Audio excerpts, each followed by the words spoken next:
อ้าวพี่น้องเอ้ยเนาะเดินทางทุลักทุเลพี่น้องเอ้ยกว่าจะมาฮอดป๊อดเถอะเป็นได้สองหนุ่มสบายดีบ่น้อยบ่พรเอ้าป๊อเกิดอิหยังขึ้นพี่น้องน้ำแตกเลยทีนี้พี่น้องเอ้ยป๊อตกขุมเนาะกล้องที่เวลาซื้อให้มื้อนี้ให้บ่พรเป็นคนบรรทุกเมื่อวานนี่ก็บรรทุกคือเก่าวันน่ะเนาะเพราะว่าระยะทางนี่คิดว่าจักกิโลบ่พรเพื่อจะมาฮอดนี่ น่าจะเกือบเช้าเลยบ่ล่ะ เศร้ากว่าหรือ30เศร้ากว่าเนาะแต่ว่าคนทางนี่เนาะลูกลังแห้งเลยถ้าหน้าฝนนี่มากบ่ได้ฮอดเลยนี่มาบ่ได้ยาก อืมเพราะว่าเขตหมู่บ้านอันนี้มันยังเป็นหมู่บ้านโบราณอยู่เนาะแม่นคิดเบิ่งสภาพการหาอยู่หากินและการดำรงชีวิตของเพิ่นพี่น้องเอ้ยนี่เนาะไปดี สบายดี มาทำเอากล่องไว้มันของขวัญมันนี่มาฝากถ้าบ่แดงซะบ่วัน เออ ได้หลายบ่ บา โดยนะแม่จะนะเออเดี๋ยวอะไรก็บัดนี้โดยสิป้ากล่องกระแตกเนาะป้าน้อยเนาะป้าฮอนเออน้องตัดภาพมาอยู่ทางอันนะในหมื่นสบายดี สวัสดี มาแต่ไส ไปรีบอยู่บ้านเนี่ย เอานี่มาย่อเอานี่นี่มาย่อเอาของกินนี่ย่อเอาขึ้นทางเพื่อนผมพากันกินข้าวเบิดแล้ว โดย ได้ยังกินมันนี่ กินเขียดไปหายืงเขียด มันต้องมาสั้นแหละหาเยื่องให้ลูกให้เต้ากิน โดย พอได้แต่กินเนาะแต่ว่ามันบ่ได้ขายว่าซั่นซะ บ่ฮอ มันบ่ได้หลวงบ่ได้หลายเนาะ บ่แม่นแหละ คนเบิดหมู่บ้านก็หาอยู่หากินเนาะพี่น้องบ่ว่าจะเข้าป่าเข้าดงเนาะ โดย เมื่อวานนี้ไข่มดแดงได้แค่30,000โดย เออไปเบิดมื้อ ไปหมดมือเพิ่งจะเจ็บแอวนี่โอ้ย ไปเฮ็ดได้จังหวัดเจ็บแอว ไปย่อเฮือนอยู่ในบ้านนี่เขาขอไปย่อช่อย เจ็บแอวแอวก็หลุด แอวก็หลุดอยู่ แล้ว 2 คืนนอนบ่ได้ว้า เออเถอะ มันจะตายความ ตาบ้านนี่เฮ็ดกิจกรรมได้บ่บ้าน เจ็บแอว บ่ได้แล้ว ดีแหละจะไม่ได้ผลิตลูกหลายแบบนี้เด้อ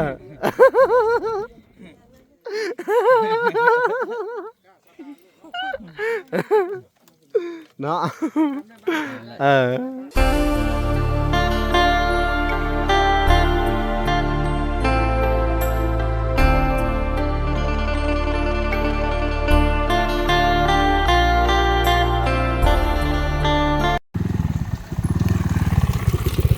โอเคพี่น้องเอ้ยเนาะ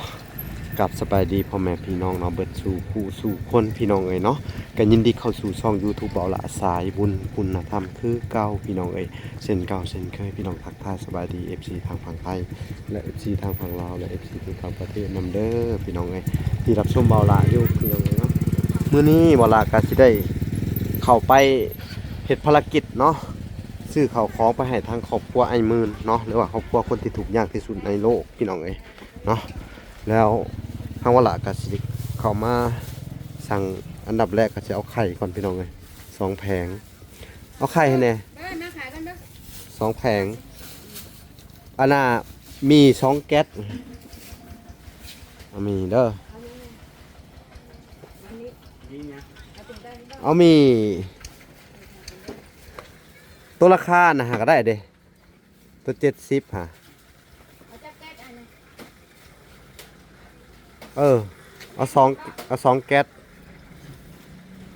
เอา3ก็ได้เอา3 แก๊ส3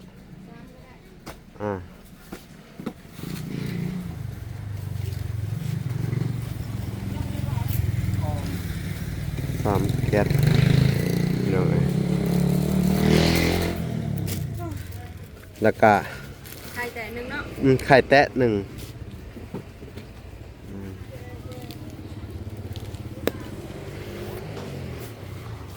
ไล่เบิ่งดูเท่าไรละบัดนี้ 280,000อย่างละ70ราคาเดียว 280,000เอาปลากระป๋องแพ็คหนึ่งก็ได้ แพ็คหนึง อืม ปลากระป๋องแพ็คหนึงเลยเด้อ อืม อันยังเติมไว้พ่อ พอก่อนเอาของกิน เนาะพี่น้องของอาหารแห้งเอาไปให้ทางครอบครัวไอ้หมื่นเพิ่นพี่น้องเอ้ยอันนี้ก็เป็นจุดประสงค์ของข้างอันเมตู้ USA เนาะพี่น้องเอ้ย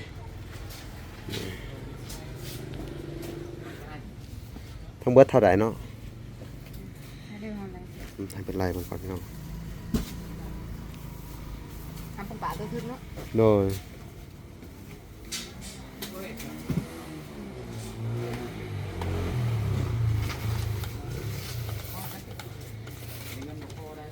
355,000รวมหมดเลย 355,000 กีบเนาะโอเคพี่น้องเอ้ยพี่น้องเอ้ยทางเวลาก็สิได้จ่ายเงินให้เพิ่นเพิ่นก็ลดให้5,000 กีบเนาะ จ้า ขอบใจเด้อ จ้า 355,000ลด5,000 กีบพี่น้องเอ้ยอ่ะโอเคทางเวลาก็สิได้ออกเดินทางพี่น้องเอ้ยไปรับเครื่องรับของก่อนนั่นแหละก็สิได้บรรทุกใส่รถไปคือเก่าพี่น้องเอ้ยเพื่อการใช้รถเบาพรพี่น้องเอ้ยอ้าวพี่น้องเอ้ยเนาะเดินทางทุลักทุเลพี่น้องเอ้ยกว่าจะมาฮอดป๊อดเถอะเป็นได้สองหนุ่มสบายดีบ่น้อยเบาพรเอ้าป๊อเกิดอิหยังขึ้นพี่น้องน้ำแตกเลยทีนี้พี่น้องเอ้ยป๊อตกขุมเนาะกล้องที่เวลาซื้อให้มื้อนี้ให้เบาพรเป็นคนบรรทุกเมื่อวานนี่ก็บรรทุกคือเก่าวันน่ะเนาะเพราะว่าระยะทางนี่คิดว่าจักกิโลเบาพรเพื่อจะมาฮอดนี่ น่าจะเกือบ20เลยบ่ล่ะ 20กว่าหรือ30กว่าเนาะแต่ว่าคนทางนี่เนาะลูกลังแห้งเลยถ้าหน้าฝนนี่มาบ่ได้ฮอดเลยนี่อืมเพราะว่าเขตหมู่บ้านอันนี้มันยังเป็นหมู่บ้านโบราณอยู่เนาะคิดเบิ่งสภาพการหาอยู่หากินและการดำรงชีวิตของเพิ่นพี่น้องเอ้ยนี่เนาะแต่ว่าลงคลิปของมันบ่พอนี่เป็นคลิปดังเลยในเพจในหยังเนาะในเพจแหละกะเขาเอาไปวิจารณ์ว่าเรานี่เป็นคนคือเขาเว้าเลยขี้ข้านต่างๆนานาแต่ว่าเขาก็เคยถามแล้วแหละถามว่าในมุงในบ้านเขาก็เฮ็ดอยู่เนาะแต่ว่าต้นทุนเฮามันบ่สำคัญมันบ่มีเนาะ เว้ากับหมู่บ้านก็แล้วก็คล้ายๆคือกันน่ะ คือค่ายคือกันพี่น้องเว้ยมีแต่คนถูกข์คนยากเพราะว่าเขตนี้มันเป็นเขตที่อุดมสมบูรณ์อยู่ก็จริงแต่ว่าเพิ่นว่าเป็นเขตที่ว่าน้ำท่วมสายเซบางเฮียงเนาะมันเฮ็ดเวลาหน้าฝนมันแหละมันก็สิเฮ็ดให้น้ำท่วมเขาน้ำตำปลาก็สิบ่มีกินอีหยังประมาณนี้เนาะเบิ่งเพิ่นๆคือว่าอุดมสมบูรณ์เนาะแต่ว่าในเบื้องหลังมันก็ถ้าหน้าฝนมาแล้วเฮ็ดให้เฮ็ดนาบ่ได้มันก็กลายเป็นคนทุกข์คือเก่าแล้วบ่มีข้าวกินเนาะ เดี๋ยวทางเวลากับเดินทางมาฮอดแล้วกับทีมงานพี่น้องเอ้ยสิมาเปิดเบิ่งเครื่องก่อนวะว้าทุเอามาพี่โทรสบายดี สบายดี มาทำเอากล่องไว้มัน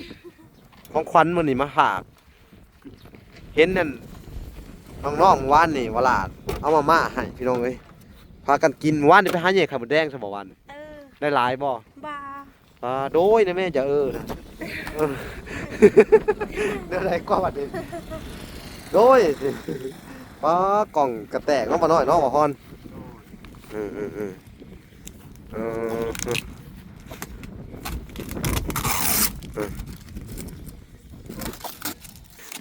บ่พอกันสักคนแกะ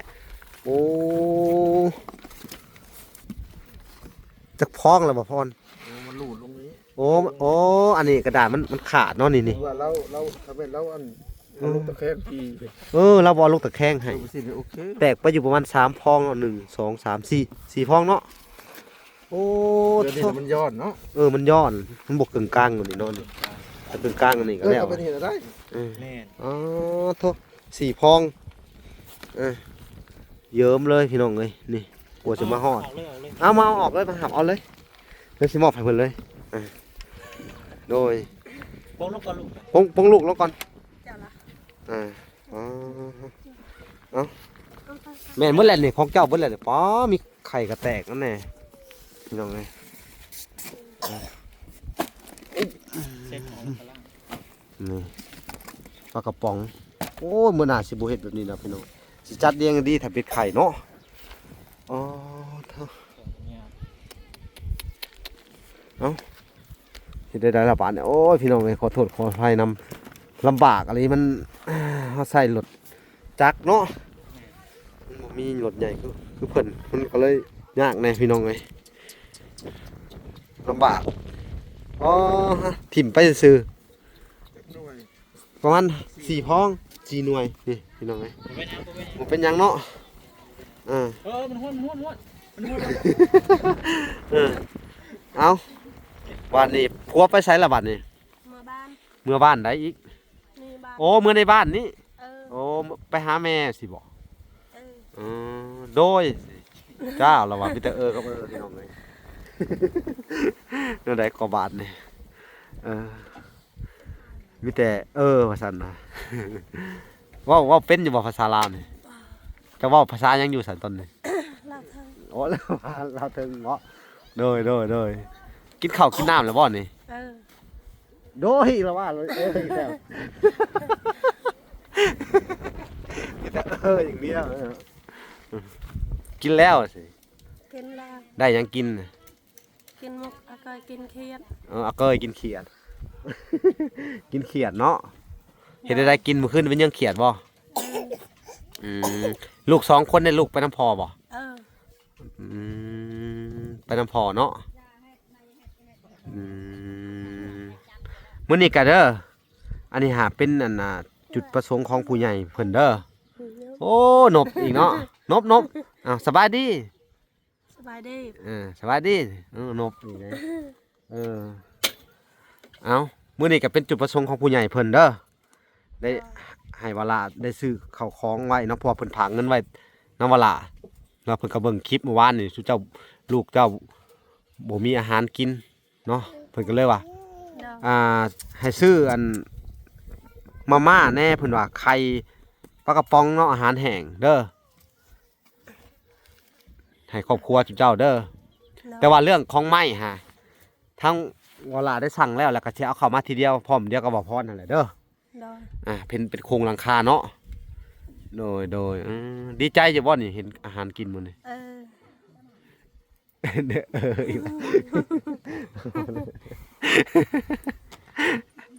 เออ อีกแล้วอีกแล้วพี่น้องเอ้ยบาทนี่อันน่ะข้าวนี่มีอยู่มีกินอยู่บ่ข้าวสารน่ะมีอยู่ ยังน้อยเดียว เอามาแต่ใช้ข้าวสารนี่มีอยู่บ่ บ่ ข้าวในเหล้านี่มีบ่ บ่มี เหล้าไผเนี่ยเขาถามนั่นนี่ เราเฮาเองแล้วบ่มีเขา หมูมีข้าวอันนี้มีมาม่ากินแล้วบัดนี้เด้อปลากระป๋องมาม่ากันลวกให้ลูกกินเนาะยามเฮาบ่ได้ไปหาอยู่หากินเนาะเมื่อวานนี่ได้จักพันขายหมดให้หมดแดงว่าได้จักพันขายไข่หมดแดงวัน ได้ชามสิพัด ซื้อหยังคือเขาว เออ ซื้อเขาวกินแหละ อืม ได้30,000ก็เลยมื้อนี้ถ่าชุมเฮาเนาะ เดา ก็เลยบ่ได้ไปแหย่เนาะ เดา เมื่อวานนี่ชุมเฮามาบ่เห็นน้องบ่พรเนาะมากับบ่เห็นเพิ่นทางบ่พรเพิ่นก็จะบ่ได้ถ่ายวานนี่วันนี้เวลาเจอแต่ลูกเพิ่นกับลุงเจ้าบ่ เดา คืออ้ายผัวพี่น้องเอ้ยเนาะพี่น้องหุ่นเฮือนชานเพิ่นก็อันใส่คือใส่นั่นแหละพี่น้องเอ้ยใส่ค้างแล้วก็เลี้ยงตรงไว้แหละแต่ว่า มันบ่มีปวกบ่ไม้แถวขึ้นไปหามันเบิดปวกแล้วบ่มีบ่ยันว่ามีปวกน้อยๆมันอยู่ในนี่พอดีมันกินเพื่อนเจ้าอีกบ่ให้มีปวกฮะ มีละ มีจะต้องไล่ปวกออกก่อนแช่น้ำแช่หยังไม้ถ้าว่าสิเอาไม้ใหม่มาใส่มันก็หอมเข้ากันเลยแล้วบัดนี้เนาะ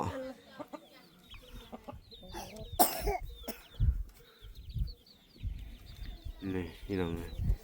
เนมหาผัวอยู่เนาะไกลเติบเลยเนาะบ้านเจ้านี่นะบ้านในนี่แหละวะ เออ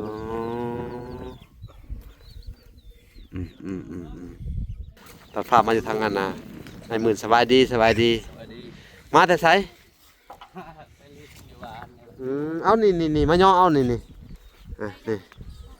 มาย่อเอาของกินนี่ย่อเอาขึ้นทางเพื่อนผมย่อเอาพี่น้องเลยเดี๋ยวจะขึ้นไปเยี่ยมชมเพื่อนเพิ่นอีกพี่น้องเลย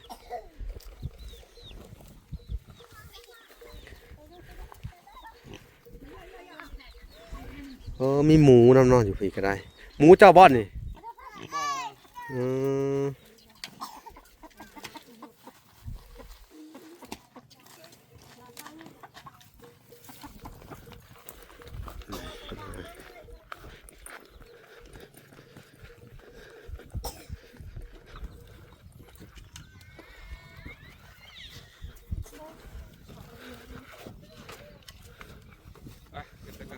คือไปหนังเทิง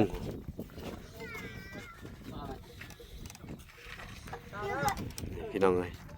อันนี้ก็คือเพื่อนคนจริงๆเนาะ แต่หลายคนกล่าวว่าบ่แม่นบ่มีคนอยู่นะ แม่นแม่น คือมีคนอยู่เด้อ คนแบบว่าเพิ่นอยู่ประจำอะไรพี่น้องเอ้ยแต่ว่ามันคือเว้าอะไรเขาก็เว้ายากคือกันแบบสิเนาะ โดย ถามว่าเพิ่นขี้ข้านบ่ก็คือว่ามาแต่ละมื้อก็คือเห็นเพิ่นไปเฮ็ดอยู่นะจังเฮาก็สิว่าจังไดเนาะแล้วก็ นี่เดี๋ยวบ่เชื่อเดี๋ยวมาฟังกันฟัง พี่น้องเอ้ยก็คือว่าเห็นเพิ่นไปหาอยู่หากินเมื่อคืนนี่ก็เป็นเรื่องเครียดพี่น้องเอ้ยเดี๋ยวขึ้นไปเบิ่งก่อนว่าขี้ข้านแท้บ่โอ้ โอ้ยแม่นลูกตกลงไปแล้วบ่นี่ฮะนี่ฮะบ่เอา ตัดต่อด้วย ปลากระป๋องเลยอ้าวเนาะพากันกินข้าวเบิดแล้ว โดย ได้ยังกินมื้อนี่ กินเขียดไปหายิงเขียด มันต้องมาสั่นแหละหาเนื้องให้ลูกให้เต้ากิน โดย พอได้แต่กินเนาะแต่ว่ามันบ่ได้ขายว่าซั่นซะ บ่ฮอ มันบ่ได้หลวงบ่ได้หลายเนาะ บ่แม่นแหละ คนเบิดหมู่บ้านก็หาอยู่หากินเนาะพี่น้องบ่ว่าจะเข้าป่าเข้าดงเนาะ โดย เมื่อวานนี้ไข่มดแดงได้แค่30,000 โดย ไปเบิดมือ ไปหมดมือทั้งก็เจ็บแอวนี่โอ้ย ไปเฮ็ดอะไรจังหวัดเจ็บแอว ไปย่อเฮือนอยู่ในบ้านนี่เขาขอไปย่อไปย่อชอย เจ็บแอวแอวก็หลุด แอวก็หลุดจน แล้ว สองคืนนอนบ่ได้ว้า เออเถอะ มันจะตายความ ตา เจ็บ บ้านนี่เฮ็ดกิจกรรมได้บ่บาน เจ็บแอว บ่ได้แล้ว ดีแหละจะบ่ได้ผลิตลูกหลายบัดนี้เด้อ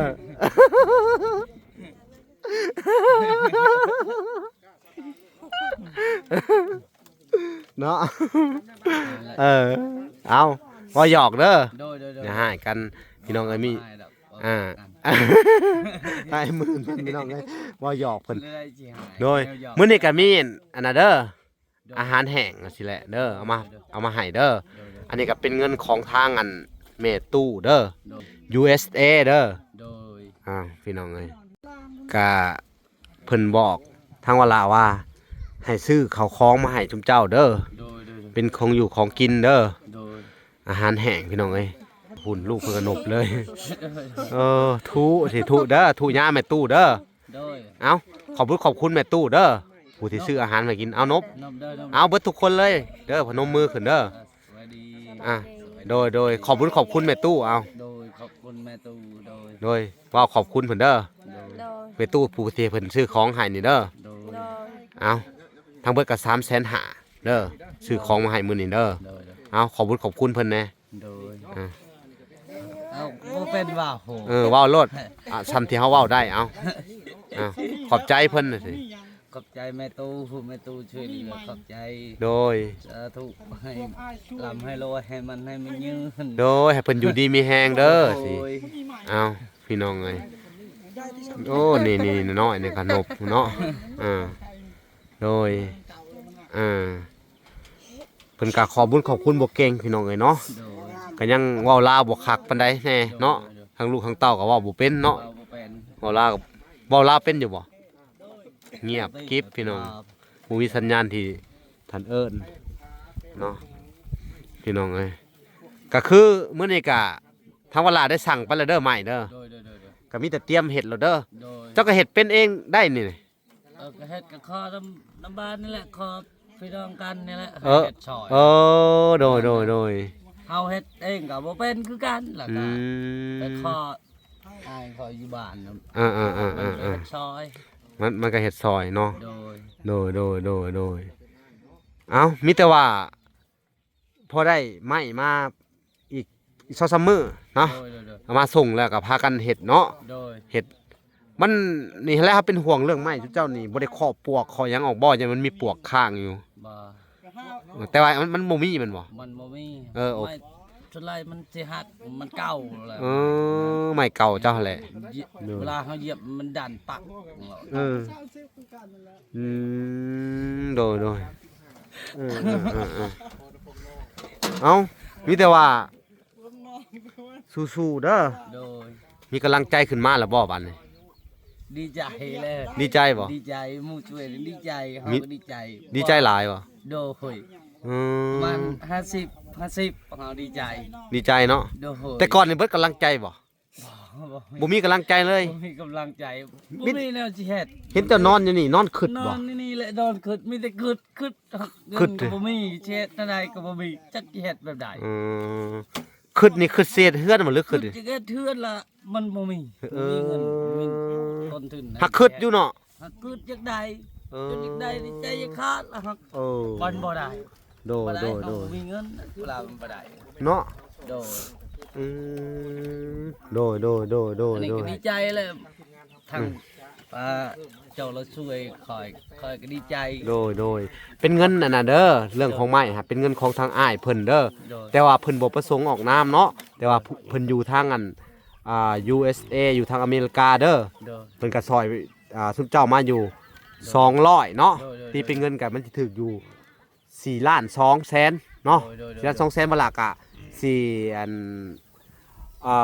บิแบ่งซื้อนั่นซื้อนี่บางเทื่อก็เจ้าบ่มีตะปูแม่นบ่ โดยครับก็บ่มีตะปู นั่นแหละบ่มีตะปูเดี๋ยวเฮาสิบิแบ่งซื้อตะปูตอกสังกะสีแน่เนาะ โดย แล้วก็ในส่วนที่เหลือถ้ามันเหลืออย่างเดียวเฮาก็สิมาถามเจ้าว่าเจ้าบ่พอหยังเนาะ โดย แล้วก็สิซื้อเข้าไปให้มันเบิดในงบของวลาเด้อ โดย ที่เพิ่นฝากไว้เนาะ โดย อันนี้ก็เป็นของทางอ้ายเพิ่นเนาะ โดย ทางอัน USA เนาะพี่น้องเนาะ โดย ก็ต้องขอบคุณเนาะ โดย มายังอันอ้ายเพิ่นเนาะที่ไว้ใจเนาะให้ทางวลาเป็นสะพานบุญให้ก็ต้องขอขอบคุณเพิ่นขอให้เพิ่นอยู่ดีมีแฮงเนาะความเจ็บอย่าได้ความไข้อย่ามีเด้ออ้ายเพิ่นเนาะพัฒจากโรคภัยไข้เจ็บเด้อเนาะขอให้จุ๊บเจ้าก็สู้ต่อไปเด้อเอาพี่น้องเอ้ยเอาดีมุกดีใจนำได้สำนี้กันเนาะดีกว่าเฮาบ่มีหยังเลยเนาะ โดยแม่ เอาพี่น้องเอ้ยตะกี้ก็นอนคือจนหัวสิแตกพุ่นเนาะ โอ้โหจน เออ เปิดจิกแตกนอน เออ บ่พอได้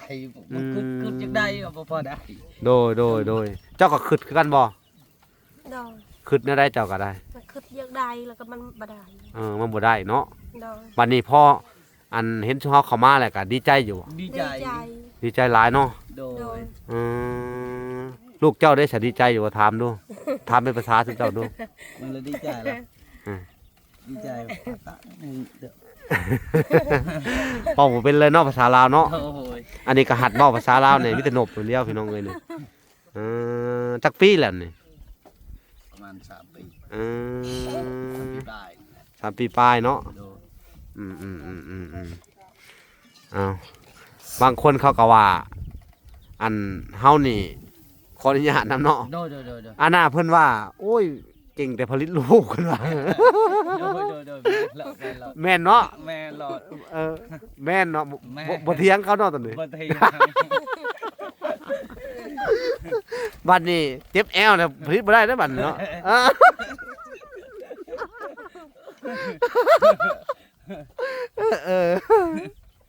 เออเนาะ วันเราหัวนี่ กันนี่ เนาะเอาสู้ๆไปเด้อทางเวลาก็ให้กำลังใจเนาะดีมุกดีใจอันที่ได้มาติดตามเบิ่งชีวิตชุเจ้าเขาโอ้พี่น้องเอ้ยเป็นครอบครัวที่ตลกก็ว่าแม่นพี่น้องเอ้ยเพิ่งดูเฮาก็เกิดมาบ่เคยเห็นจักเทื่อพี่น้องเอ้ยเงินซาดบัดสิอันนี้ก็คือบ่แม่นว่าดูถูกกันเด้อเฮาก็เว้าหยอกเว้าหัวกันก็เห็นตามมันสื่อสังคมโซเชียลเพิ่นเว้ามาต่างๆนานาเฮาก็เลยเอามาสอบถามเจ้าเบิ่งหั่นนะ แม่นแหละ แต่ตัวใดมันผิดพลาดก็ขอโทษขออภัยนำพี่น้องเอ้ยเนาะเฮาก็ดีใจน้ำอ้ายเพิ่นก็จะให้อ้ายเพิ่นอันน่ะสู้ๆต่อไปหั่นแหละเนาะบ่หยอกบ่หัวกันเนาะ แม่นแหละ เอ้าก็ยันจักสิเฮ็ดจังไดพี่น้องถ้าสิเฒ่าอยู่ตลอดมันก็เป็นไปบ่ได้เนาะ โดย อ้าวนี่แหละสภาพการเป็นอยู่ก็คือเห็นนํกันนั่นแหละพี่น้องเอ้ย โดย เฮือนอีหลีบ่แม่นเถียงนาพี่น้องเอ้ย โดย คนที่เห็นในภาพเนี่ยคนอีหลีพี่น้องเอ้ยเนาะ โดย แต่กะมันแปลกแต่ว่า เป็นหยังคือบ่เฮ็ดอีหยังหันน่ะเพิ่นก็เลยสังคมก็ถามมาหลายอีหยังประมาณนี้แหละเนาะมันก็เฮ็ดให้เฮาอัน เฮาเฮ็ดบ่ได้ อืม มันบ่มีทุนทอนนี่แหละ แม่นๆเข้าใจโดย โดยอยากเฮ็ด อ่า แต่ ฮะ เฮ็ดบ่ได้มันบ่มีเงิน เออฮะ แต่ โดย นั่ง โดย เบิ่ง โดย นี่เฮ็ด เนาะเอาสู้ๆต่อไปเด้อ โดย ทางเบาละก็พี่น้องเอ้ยสิได้อันน่ะอัปเดตเฮือนซานเพิ่นก่อนเด้อ โดย เอาโอเคพี่น้องเอ้ยเอาสิได้ไปอัปเดตเฮือนซานแล้วสิได้จบก่อนพี่น้องเอ้ยเนาะ โดย โอเค ไปเบิ่งเฮือนเพิ่นก่อนพี่น้องเอ้ยอ่ะพี่น้องเอ้ยตัดภาพมาอยู่ทางอันเฮือนเพิ่นกำลังสิปลูกใหม่นี่แหละพี่น้องเอ้ยอันนี้ก็เป็นน้ำผักน้ำแห้งเพิ่นพี่น้องแต่ทั้งซุเฮากับพระได้ซอยหยังไปจักอย่างเนาะแต่เพิ่นก็หาเองเพิ่นพี่น้องเอ้ยนี่หาเงินเก็บจากการขายแบ่เพิ่นว่าแหละก็ไปหากลเผือกกลมันรับจ้างกลมันพี่น้องเอ้ยนี่ก็ได้มาขนาดนี้น้ำผักน้ำแห้งเพิ่นว่าพี่น้องเอ้ยนี่แหละนี่แต่ก็ถามเพิ่นอยู่ปวกนี่พี่น้องเอ้ยนี่ย่านปวกแล้วนี่มันเข้าไปนี่นี่จังว่าถามเพิ่นอยู่พี่น้องเอ้ยหมู่ว่ามันเข้าไปโกนนี่ถ้ามันเข้าไปอีกก็บ่เกิน 4-5 ปีนี่ก็ม่างลงมาอีกเด้นี่เนาะจังว่าอยากให้เพิ่นอันน่ะตรวจตาเบิ่งปวกนี่แหละพี่น้องเอ้ยนี่โอ้มันก็โยกได้พี่น้องเอ้ยบ่อยากแข็งแรงบ่ได้มันเป็นไม้เก่าพี่น้องเอ้ยนี่ก็เป็นตะย่านอยู่เด้นี่พี่น้องแต่ก็มีแต่ว่าทางเวลาได้สั่งโครงหลังคาพี่น้องเอ้ยเนาะทางงบประมาณของทางอ้ายเพิ่นที่ว่าบ่ประสงค์ออกนามทางอัน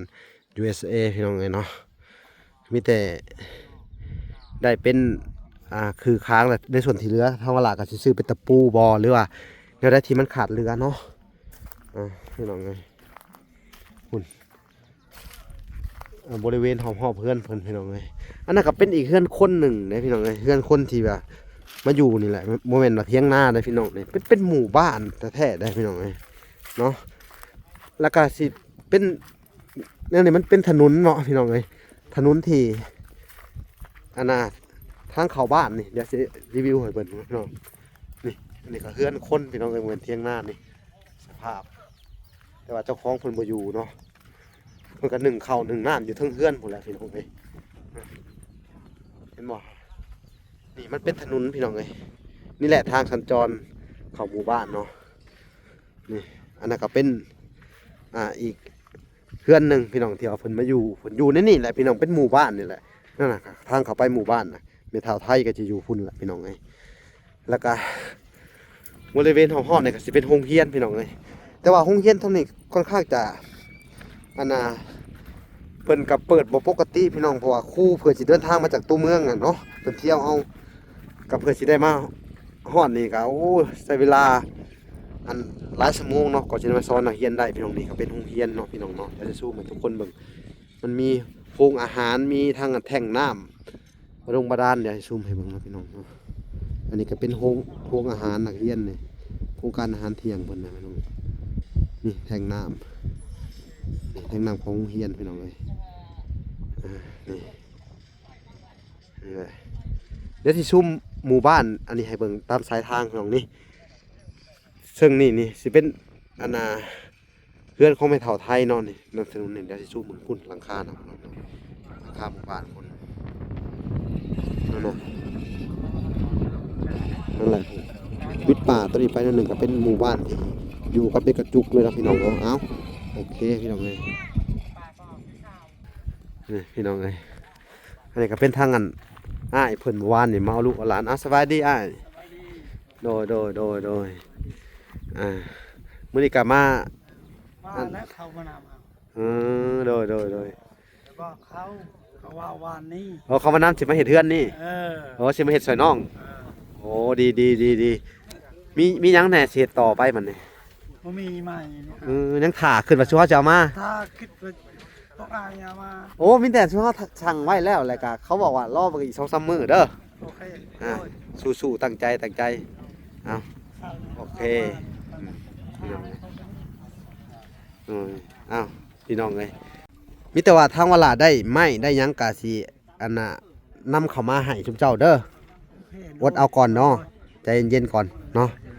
ก็คือสิได้อยู่ดอกเนาะสู้ๆเด้อ เอาเป็นกำลังใจให้พี่น้องเอ้ยโอ้นี่เล่าเข่าเก่าเพิ่นพี่น้องเอ้ยเบิ่งก่อนอืมนี่พี่น้องเอ้ยโอ้มีเข่าอยู่2-3 สอบพี่น้องเอ้ยเนาะนี่พี่น้องเอ้ยพี่น้องเอ้ยเอาโอเคพี่น้องเอ้ยทางวอลากะสิได้ขอตัวก่อนพี่น้องเอ้ยลำลาไปก่อนคลิปนี้กะสิได้จบคลิปก่อนเนาะแต่เพียงเท่านี้เนาะพี่น้องเนาะพบกันใหม่อีกคลิปหน้าคลิปนี้ขอกล่าวคำว่าสบายดีเด้อพี่น้องเอ้ยและสวัสดีพี่น้องเอ้ยมื้อหน้าเฮาก็สิได้เข้ามาคือเก่าพี่น้องเอ้ยมาติดตามเบิ่งครอบครัวนี่แหละอ้าวพบกันใหม่บ๊ายบาย